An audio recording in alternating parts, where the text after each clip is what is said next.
Hola amigos de YouTube, en esta oportunidad les traigo un nuevo tutorial en donde aprenderemos cómo crear un REST API utilizando NetCore en la versión 9 y como gestor de base de datos SQL Server. Así que te invito a que te quedes hasta el final del video y empecemos.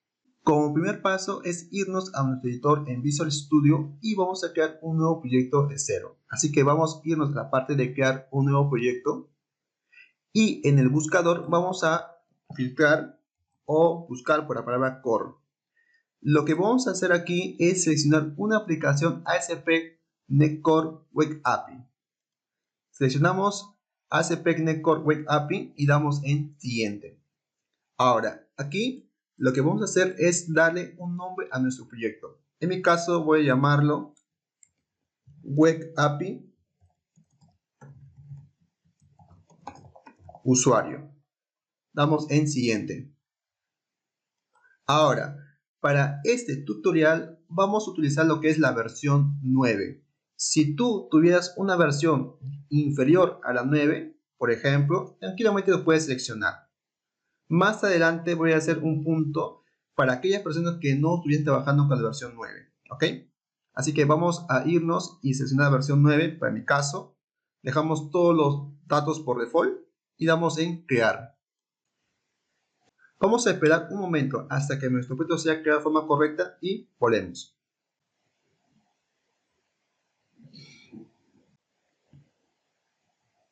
Listo amigos, una vez que nuestro proyecto sea creado de forma correcta, vemos que tenemos la siguiente estructura del proyecto. ¿Ok? Ahora, el siguiente paso que nosotros vamos a hacer es crear nuestra base de datos en SQL Server. Así que abrimos nuestro SQL Server.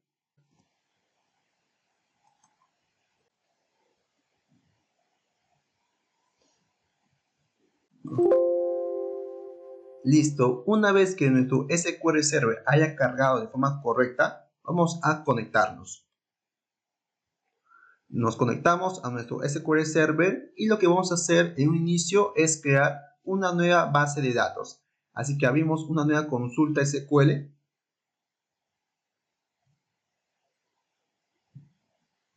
Ahora vamos a crear una nueva base de datos. Así que ponemos el siguiente comando, create database. La B de se llamar db usuario. Después vamos a usar la base de datos y vamos a crear una tabla. En mi caso la tabla se llama usuario y va a tener los siguientes campos. Primero el ID, que va a ser tipo entero, que va a ser un primary key, y en mi caso le voy a decir que se autogenere, va a ser un identity. Posterior a ello vamos a crear un campo para los nombres, que le voy a dar prácticamente una longitud de 50 caracteres. Y lo que es un campo obligatorio, o sea, not null.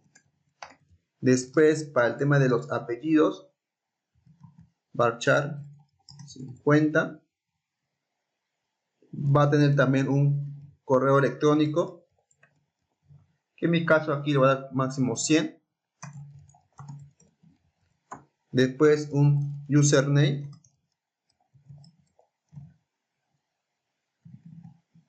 También le voy a dar 100. Y por último, una fecha de creación, que en mi caso va a ser un datetime. Listo. Vamos a seleccionar nuestra base de datos, todo prácticamente el script, y vamos en ejecutar. Automáticamente se nos ha creado nuestra base de datos, y si vamos a la parte de database, podemos observar que aquí ya se encuentra nuestra base de datos creada. Inclusive si nosotros, por ejemplo, en nuestro query ponemos una consulta SQL, o sea, select a disco from, que nos liste todos los usuarios de nuestra base de datos, podemos prácticamente aquí observar los resultados, ¿no? Obviamente no tenemos ningún registro hasta el momento. Tranquilamente nosotros podemos acá registrarlo. Podemos hacer tranquilamente, digamos, un insert into a la tabla usuario con los siguientes valores. 1, el nombre. El ID no se coloca, ¿por qué? Porque es un campo que se va a autogenerar, sino a partir del nombre. digamos por ejemplo, Juan Carlos Sánchez Calderón, que tenga, digamos, el correo de juan.sánchez@gmail.com, el username, digamos, que tenga, por ejemplo, Juan12 y la fecha GetDay. Tranquilamente podemos ejecutar esta sentencia SQL, damos acá a ejecutar y aquí prácticamente lo volvemos a seleccionar. Listo. Ya tenemos prácticamente un nuevo registro en nuestra base de datos. Ahora, lo que vamos a hacer ahorita en .NET es prácticamente crear una conexión a nuestra base de datos. Para este tutorial voy a utilizar lo que es Entity Framework. Como paso adicional necesitamos agregar unos paquetes. Entonces, vamos a irnos a nuestro proyecto Web API Usuario, damos clic derecho y vamos a irnos a la opción de administrar paquetes Nugget. Damos clic. Ahora, lo que vamos a hacer, por ejemplo, en un momento es irnos a la pestaña de examinar y en el buscador vamos a poner los siguientes paquetes. Necesitamos prácticamente tener estos 3 paquetes instalados. Así que ponemos, por ejemplo, Microsoft Entity Framework Core. Ponemos en el buscador, damos clic en la primera opción y lo vamos a instalar. En mi caso lo voy a instalar en la versión 9, que es la versión más actual. Vamos a instalar.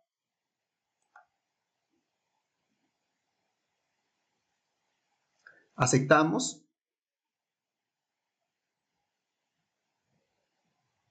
Perfecto. Hacemos lo mismo para el siguiente paquete. Así que ponemos justamente aquí .sql. Damos Enter. Seleccionamos lo que es SQL Server. Damos a instalar. Aseguremos, por ejemplo, que todos los paquetes tengan la misma versión. En mi caso, la versión 9. Damos en aceptar. Y después, el nuevo paquete sería Tool. Así que ponemos justamente aquí en el buscador Tools. Damos clic y también damos instalar. En mi caso, la versión número 9. Damos clic, aceptamos y listo. Una vez que nuestro paquete sea instalado de forma correcta, tranquilamente podemos irnos a la parte de dependencias, paquetes, y aquí prácticamente podemos ver los paquetes que están instalados en nuestro proyecto. Ahora, como siguiente paso, sería prácticamente crear la conexión con nuestro SQL Server. Así que vamos a irnos en el buscador, en el lupita de buscar, damos clic y justamente acá vamos a escribir lo siguiente. Consola, damos clic en la parte que diga, por ejemplo, consola de administrador de paquetes, damos clic. Automáticamente se nos habilita la consola. Aquí prácticamente vamos a poner el siguiente comando. Este comando yo lo voy a dejar en la descripción del video, ¿ok? Pero aquí vamos a hacer un pequeño cambio. Es decir, yo acá prácticamente le estoy diciendo que va a crear un contexto. En mi caso acá tengo que poner el nombre de mi datasol. En mi caso de mi servidor. Nosotros tranquilamente podemos cerrar el servidor. Vamos aquí en desconectar. Y nos vamos justamente a conectar. Al conectarnos, aquí prácticamente nos sale el nombre de nuestro servidor. Copiamos justamente el nombre que a nosotros nos sale.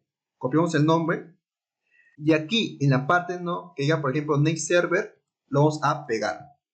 Ahora, en la parte de database, justamente aquí nos dice por ejemplo name-database, tenemos que poner el nombre de nuestra base de datos. En mi caso, yo lo llamé db-usuario. Así que aquí voy a poner db-usuario nada más y todo lo dejamos por default. Lo que va a hacer aquí es conectarnos a nuestra aplicación, obviamente sin colocar nuestras credenciales. Nos va a quedar prácticamente con SQL Server Entity Framework y aquí nos va a quedar en la carpeta Models. Así que vamos a copiarnos toda esta línea de código. Aseguremos que toda la línea de código esté copiada de forma correcta, que esté seleccionado. Damos en la parte 1 de nuestra consola, pegamos el comando y damos Enter.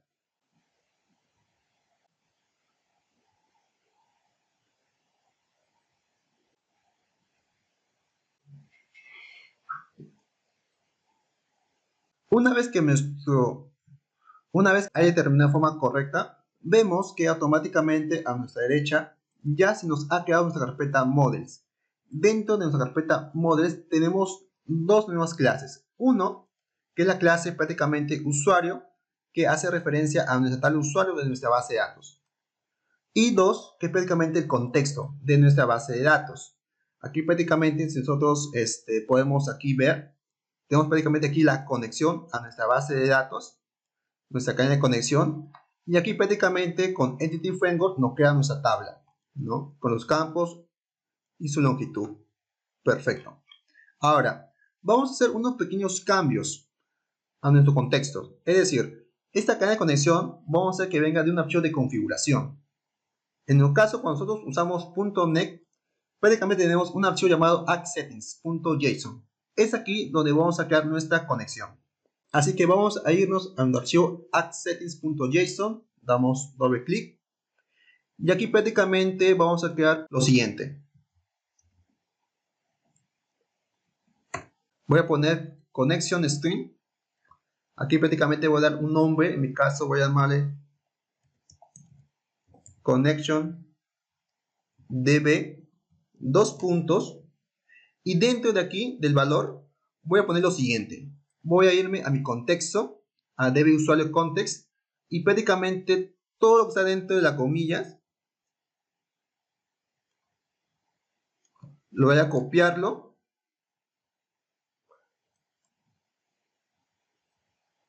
y lo veo justamente aquí en mi conexión db. Listo. Ahora, una vez que nosotros hayamos copiado la cadena de conexión en nuestro archivo appsettings.json, prácticamente este método ya no vamos a utilizarlo, así que lo podemos borrarlo. Ahora, vamos a configurar prácticamente ese recurso. Así que .NET, por ejemplo, maneja un archivo llamado program.cs. Es aquí donde vamos a configurar lo siguiente. Nos vamos a irnos justamente en la línea número 1 y debajo de esa línea vamos a poner lo siguiente. Builder.services, o sea, vamos a agregar un nuevo servicio. Voy a agregar un nuevo contexto. Pongo add db context. ¿Y cuál es el contexto que nosotros vamos a agregar? Lo siguiente. Ponemos db usuario context. Este nombre de la clase es justamente lo que nos creó Entity Framework en la carpeta Models. Abrimos paréntesis. Y aquí, dentro de los paréntesis, ponemos option. Damos enter. Ponemos option, punto. Y decimos, ponemos use SQL Server. Damos enter. Abrimos paréntesis. Y aquí pongo lo siguiente. Builder. Punto. Vamos a configurar la cadena de conexión. Ponemos get connection string. Y dentro de aquí, prácticamente vamos a poner el valor de nuestra llave. En mi caso, si nos vamos a addSettings.json, nosotros hemos creado un valor llamado connectionDB. Así que copiamos ese nombre y aquí prácticamente lo pegamos. Asegurémonos que el nombre que estamos copiando sea igual al nombre que nosotros aquí hemos creado. Ahora, lo que tocaría sería prácticamente crear un nuevo controlador. Así que todos los controladores que van a exponer nuestras APIs se crean justamente en la carpeta controllers.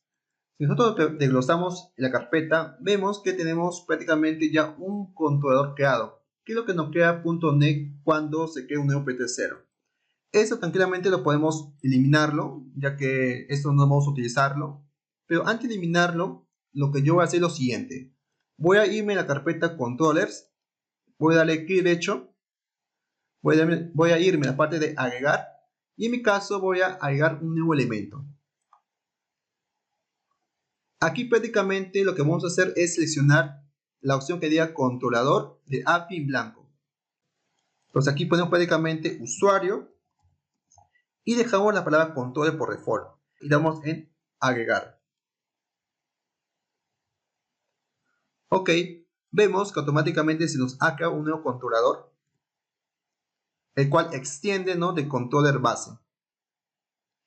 Ahora, aquí prácticamente lo que vamos a hacer es inyectar el contexto de nuestra conexión. Ponemos private, read only, y acá ponemos lo siguiente: db usuario context. Ponemos acá el contexto. Aquí prácticamente lo que voy a hacer es crear un constructor usuario controller, el cual va a recibir contexto.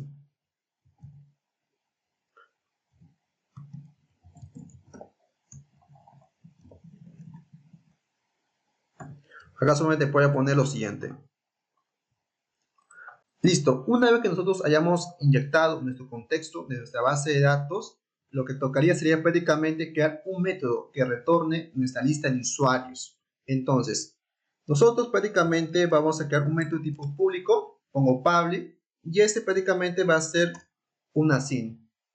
Vamos a trabajar lo que es tema asíncrono. Entonces, cuando se maneja lo que son temas asíncronos, lo que se hace es trabajar en base a tareas. Entonces pongo acá la palabra task, por ejemplo, y aquí dentro voy a poner lo que es action resource. Voy a poner lo siguiente: y innumerable, porque va a ser una lista que va a retornar. Dentro de ello voy a poner lo que es usuario, y después pongo el nombre de nuestro método.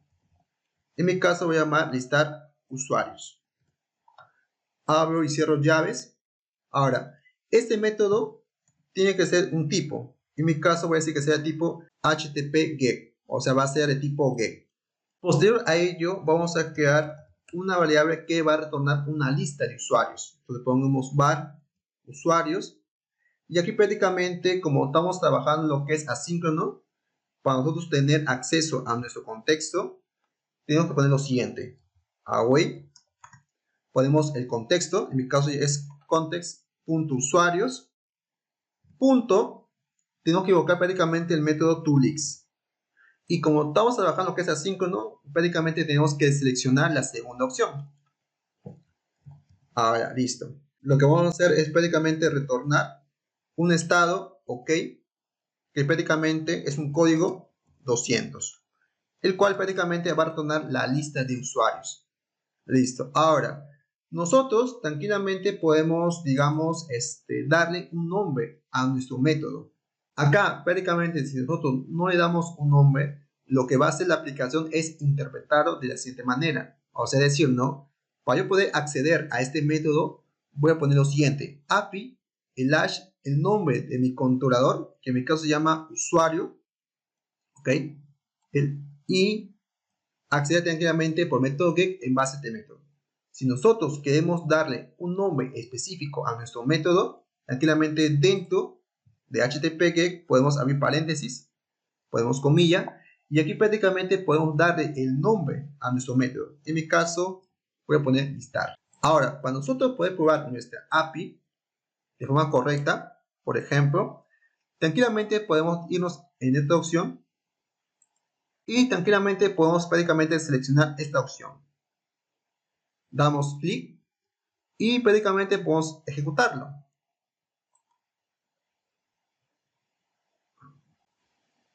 Lo ejecutamos. Automáticamente lo que va a hacer la aplicación es levantarnos en un puerto específico. Obviamente el puerto va a variar por defecto, ¿no? Ahora, lo que vemos prácticamente aquí es que ya nos ha levantado justamente nuestro proyecto. Ahora, para nosotros poder acceder, como comenté, tenemos que hacer de la siguiente manera: API, el hash, el nombre de nuestro controlador, el hash y el nombre de nuestro método. En mi caso yo pongo acá el hash API, el hash, el nombre del controlador, y el hash, el nombre del método. Doy enter. Ahora, como podemos justamente aquí observar, vemos que ya nos ha obtenido la lista de usuarios de nuestro método listar, lo cual está perfecto. Ahora, Tú dirás, pero es una forma un poco emborrosa trabajado de esta manera. O sea, si queremos prácticamente aplicar otros métodos, siempre tenemos que hacerlo de esta manera. No necesariamente. Es aquí donde ya vamos a instalar un nuevo paquete para nuestro proyecto. Un punto muy importante. Yo al inicio del video comenté que íbamos a trabajar con la versión 9. La versión 9 tiene un punto muy particular. Es decir, si tú, por ejemplo, estuvieses trabajando, digamos, con .NET Core, con la versión 5 hasta la versión 8, tranquilamente, al momento de ejecutar la aplicación, seguro lo has visto levantado con Swagger. Swagger prácticamente es una documentación de APIs, donde podemos tener prácticamente documentado todas las APIs que vamos a crear en el transcurso de nuestro proyecto. Entonces, para personas que están trabajando .NET 9, lamentablemente no tiene incorporado o integrado lo que es Swagger, ¿no? Entonces, tranquilamente nosotros lo podemos integrarlo, que es justamente lo que vamos a hacer ahora. Así que vamos a irnos a nuestro proyecto y vamos a prácticamente seleccionar el proyecto, clic derecho. Vamos a irnos a la parte ¿no? de administrar paquete Nugget. Damos clic y en la parte de examinar vamos a escribir lo siguiente.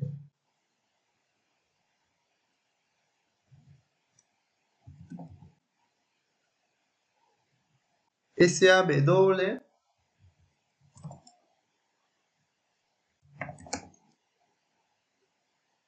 y prácticamente vamos a seleccionar esta opción. Damos igual instalar. Lo instalamos, damos a aceptar y también podemos tranquilamente acá instalar lo que es Swagger, ¿no? También seleccionamos esta opción de Swagger, damos también instalar. Listo. Ahora tranquilamente nosotros podemos irnos a la parte de dependencias y prácticamente aquí ya no debería figurar Swagger, ¿no? Como paquete. Asegurémonos que tenemos estos dos paquetes instalados. Perfecto. Ahora, como siguiente paso sería prácticamente irnos a la parte ¿no? de program.cs y aquí prácticamente tenemos que añadir Swagger. Así que antes de la línea 15, o sea del app, vamos a poner lo siguiente. builder.services.add Swagger. Tenemos que prácticamente añadir esta línea de código. Y dentro de esta condicional, por ejemplo, debajo del método MacOpenAPI, tenemos que prácticamente aquí decir al programa que va a usar Swagger. Entonces ponemos app.use Swagger UI. Damos otro enter. Ahí también añadimos lo siguiente: app.use Swagger. Nada más. Entonces, con esta línea de código prácticamente nosotros ya tenemos Swagger en nuestro proyecto. Ahora lo que vamos a hacer es probarlo. Así que vamos en guardar y otra vez ejecutamos el proyecto.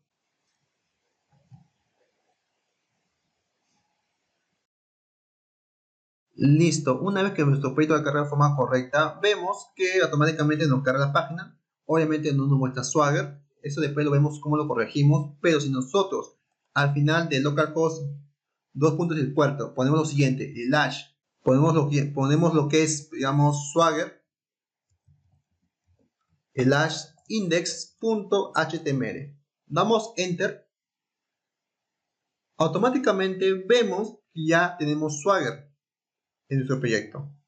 Ok, y algo que comenté al inicio, no sé si recuerdan, es que cuando .NET crea el proyecto por default, nos queda ya con controlador, que justamente el de aquí.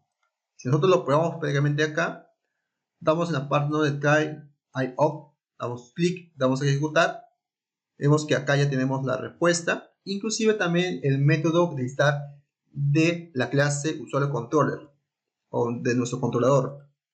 Damos clic aquí, damos a ejecutar y vemos que aquí ya nos retorna la lista de usuarios. Bueno, para comenzar vemos que ya tenemos Swagger en nuestro proyecto, pero si te has dado cuenta, cuando inició la aplicación se ejecutó por primera vez, nos ha cargado prácticamente en esta ruta raíz, pero nosotros queremos que nos cargue automáticamente ¿no? en el swagger.index. ¿Cómo hacemos este pequeño cambio? Que cuando la aplicación cargue, nos mande de frente a esta ruta. Tranquilamente nosotros podemos irnos prácticamente a nuestro archivo program.cs. Entonces, nos vamos a irnos justamente al momento de crear el app. Damos enter y aquí vamos a escribir lo siguiente: app.makeget, abro paréntesis, al final punto y coma. Aquí voy a poner prácticamente la ruta raíz, es decir, que cuando entre a la ruta raíz voy a hacer lo siguiente: abro paréntesis y aquí voy a poner http context. Aquí le voy a asignar un nombre, en mi caso va a llamar lo que es context. Aquí prácticamente fechas y pongo mis llaves que inicia y llave que cierra. Y aquí voy a poner lo siguiente: context.response.redirect. O sea, una vez que tú entres a la ruta raíz, lo que vas a hacer, me vas a redireccionar. ¿A dónde? A mi slash swagger slash index.html. Aquí doy una coma y aquí prácticamente va a recibirme un segundo parámetro. Entonces le voy a decir que prácticamente va a ser false, nada más ese parámetro. Entonces, con solamente agregar esta línea de código, guardamos y ejecutamos de nuevo la aplicación, vamos a tener este resultado.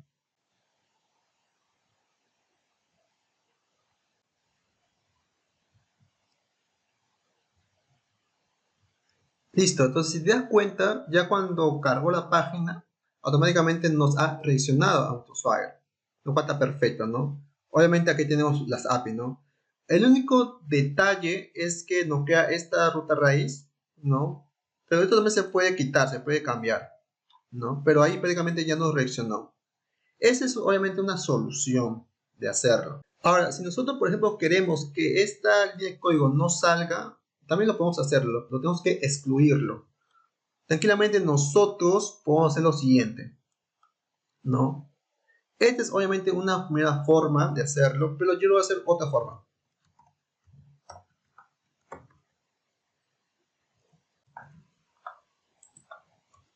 Digamos que acá, por ejemplo, voy a poner lo que es app.use,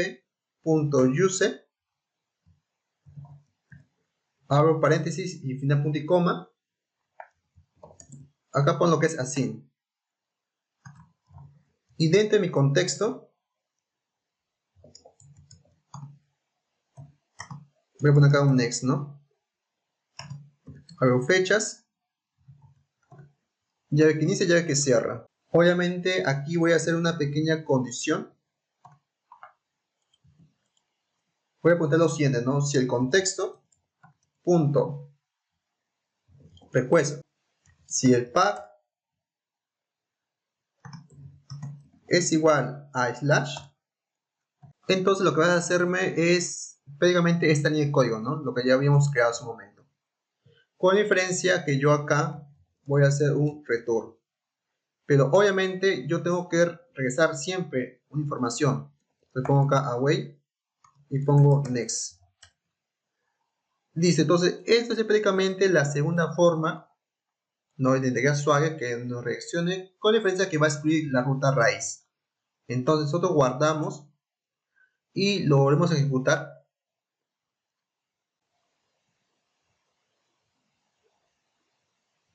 Vemos que automáticamente ya no excluye la ruta raíz. Perfecto, y todo sigue funcionando de forma correcta en este momento.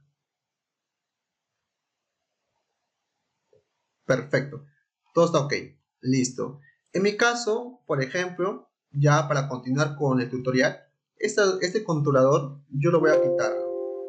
¿Por qué? Porque no voy a utilizarlo. Y también prácticamente esta clase que prácticamente no lo voy a utilizarlo. Eso automáticamente .NET lo crea por nosotros, como un molde, ¿no? Ahora, lo que vamos a hacer es irnos a nuestro usuario controlador y vamos a implementar los siguientes métodos, como por ejemplo el método de guardar. Vamos a crear un método de tipo público, public. Como todo lo estamos trabajando en base a tareas, ponemos task. Y acá pongo lo que es un action resource. Ahora, nuestro método que registre un usuario va a retornar una entidad de tipo usuario. Entonces acá pongo usuario y acá prácticamente pongo el nombre del método. En mi caso voy a llamarle guardar usuario. Este usuario va a ser de petición post. Y tranquilamente también le podemos dar un nombre. En mi caso voy a darle guardar. Ahora, este usuario lo que va a hacer es recibir lo siguiente. ¿Qué va a recibir? Una entidad. En mi caso, la entidad va a ser usuario. Ahora, para yo poder guardar un usuario en nuestra base de datos, tengo que prácticamente llamar al contexto. Entonces pongo context, punto, llamamos la lista de usuarios, punto, y el método de add, de añadir. Con esto estamos prácticamente añadiendo un usuario a nuestra base de datos, pero faltaría lo siguiente, tenemos que guardar los cambios. Entonces ponemos lo siguiente, await, context, y prácticamente aquí vamos a guardar los cambios. Entonces con esta línea de código ya estamos guardando los cambios, estamos confirmando. Y voy a decir que me va a retornar lo siguiente. Un status code. En mi caso va a ser status code.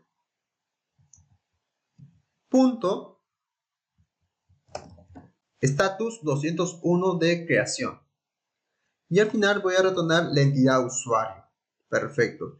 Ahora, como mi clase usuario tiene prácticamente un campo fecha creación, que es prácticamente de mi entidad usuario fecha creación, voy a decir que la fecha de creación tome la fecha actual. Entonces, antes de yo agregar el usuario, voy a decir lo siguiente. Usuario.fecha de creación. ¿A qué va a ser igual? A la fecha actual, punto, ahora. Nada más. Listo, entonces con esta línea de código nosotros ya estamos añadiendo un usuario a nuestra base de datos. Entonces tranquilamente podemos ejecutar de nuevo la aplicación para poder validar ese cambio.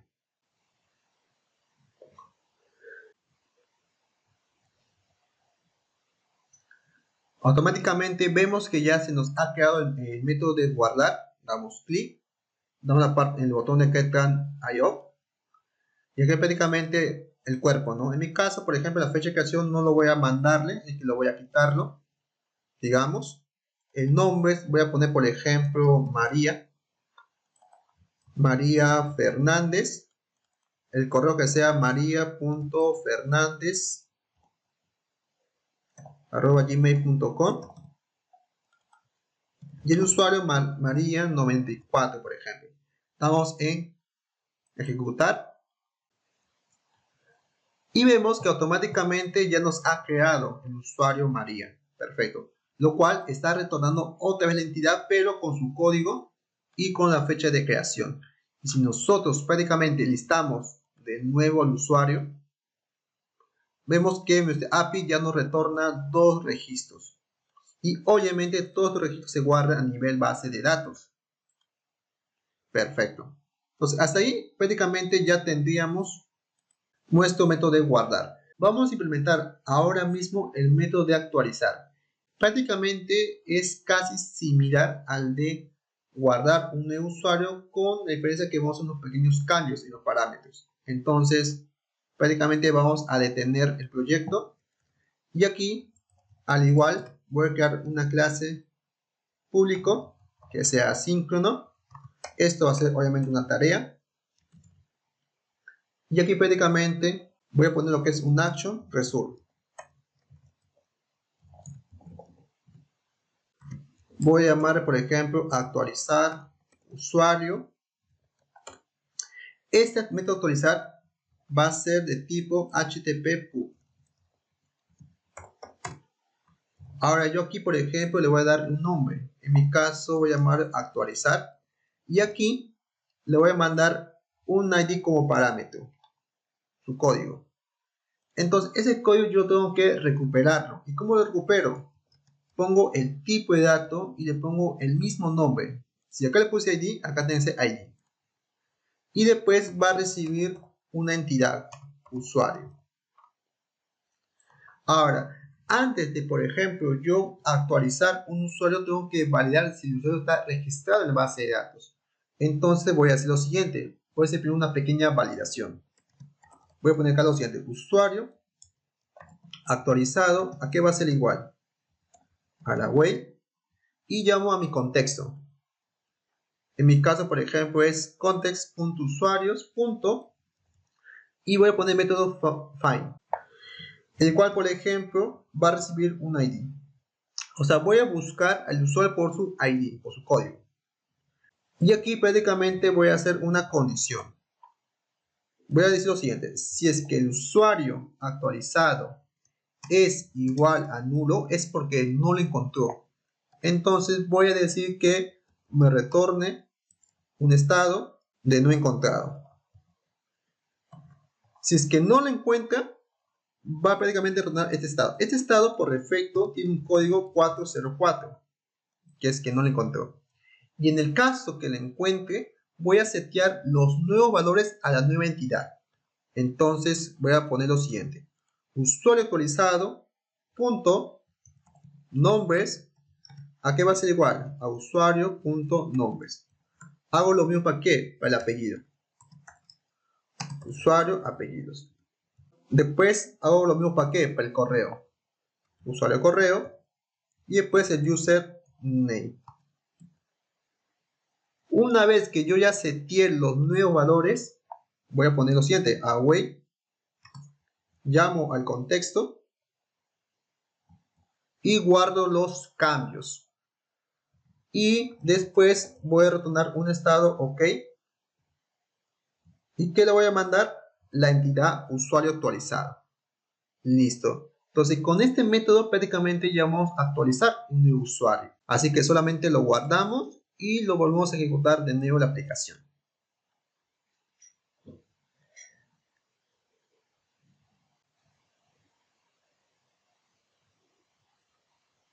Listo, entonces solamente vamos a irnos. Primero vamos a listar todos los usuarios de nuestra base de datos. ¿Ok? Voy a prácticamente ejecutarlo. Automáticamente vemos que ya nos retorna la lista de usuarios. Voy a copiarme este cuerpo, nada más.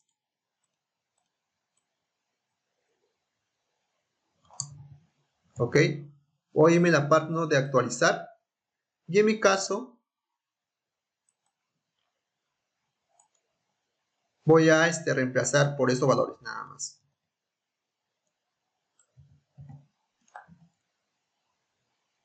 Digamos que, por ejemplo, yo quiero, digamos, actualizar solamente el nombre completo. Entonces acá le voy a mandar el ID que yo voy a actualizar. En mi caso va a ser el número 2. Me dice que es un campo requerido, obviamente, ¿no? Este campo obviamente es necesario porque no lo voy a utilizar, pero el nombre lo voy a cambiar. Digamos que sea María Lucía, y también el apellido, ¿no? Que sea Quispe, por ejemplo. Estoy prácticamente actualizando tanto el nombre como el apellido. Damos en ejecutar. Vemos que automáticamente ya nos retorna el estado 200, exitoso, y nos trae el nuevo valor. Entonces, si nosotros otra vez volvemos a consultar el método de listar, le ejecutamos por segunda vez, vemos que ya nos ha actualizado la entidad usuario. Entonces, tranquilamente ya funciona, pero en el caso que tú le mandes, digamos, un ID que no existe, digamos el 4, porque no existe, y damos en ejecutar, vemos que nos retorna un estado 404, de que no le encontró. Perfecto. Listo. Entonces, ya prácticamente tenemos también el método de actualizar. Ahora vamos a implementar el método de eliminar un nuevo registro. Entonces, para yo poder eliminar un nuevo registro, voy a crear lo siguiente: un método público que sea asíncrono. Después tiene una tarea. Y en mi caso va a ser una action result. Voy a llamar eliminar usuario, el cual va a recibir un parámetro, el ID. Ahora, este ID yo tengo que mapearlo. Voy a decir que mi petición va a ser de tipo HTTP delay. Y le voy a prácticamente asignar un nombre. En mi caso, eliminar el hash. Entre llaves, voy a poner el ID. este ID va a reemplazar justamente a este valor. Entonces nosotros primero tenemos que validar, por ejemplo, que el usuario exista. Entonces aquí realmente puedo copiar estas dos líneas de código. Realmente lo copiamos. Y obviamente acá voy a poner el usuario nada más. Ahora, si es que el usuario no lo encuentra, va a prácticamente retornar un estado no encontrado, 404. Pero en el caso que lo encuentre, voy a eliminarlo. Entonces voy a llamar al contexto .usuarios.remove y le voy a mandar prácticamente la entidad usuario. Después tengo que guardar los cambios. Guardamos los cambios y al final pongo acá, por ejemplo, no content, que prácticamente no me va a retornar ningún contenido, nada más. Entonces guardamos los cambios, ejecutamos de nuevo la aplicación.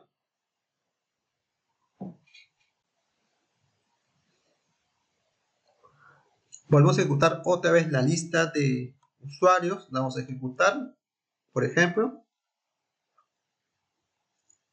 Tenemos dos usuarios, tenemos prácticamente el código número 1 y el 2.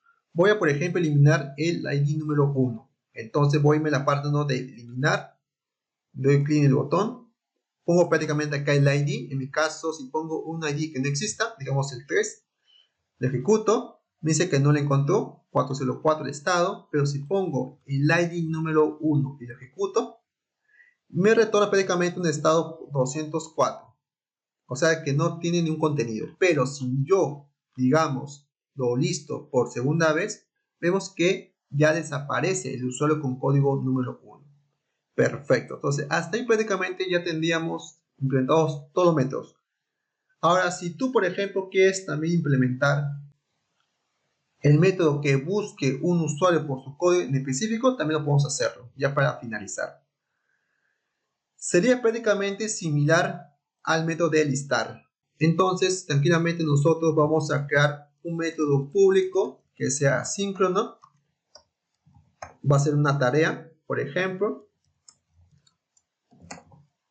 Pongo action result y dentro del contenido pongo el tipo de retorno. En mi caso va a retornar un usuario. Voy a poner, por ejemplo, buscar por ID. Igual va a recibir un ID como parámetro. Va a ser de tipo HTTP-GET. Voy acá a poner lo siguiente, ¿no? Como nombre, buscar. Dentro de llaves pongo el ID. Obviamente podemos copiarnos esta línea de código, porque prácticamente es lo mismo. O sea, si es que no lo encuentra, que retorne el estado no encontrado, 404. Y si es que lo encuentra, un estado OK. Y que me retorne la entidad usuario. O sea, si es que lo encuentra, que me retorne un estado 200 y que me retorne además la entidad usuario. Y en el caso que no lo encuentre, va a retornar un estado no encontrado.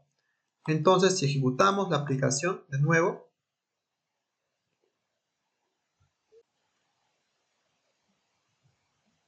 entonces si por ejemplo consultamos de nuevo, solamente tendríamos el usuario número 2, por ejemplo. Tengo solamente el número 2 registrado en mi base de datos. Y si yo busco, por ejemplo, un usuario que no exista, digamos el número 3, me dice que no lo encontró porque me trajo un estado 404.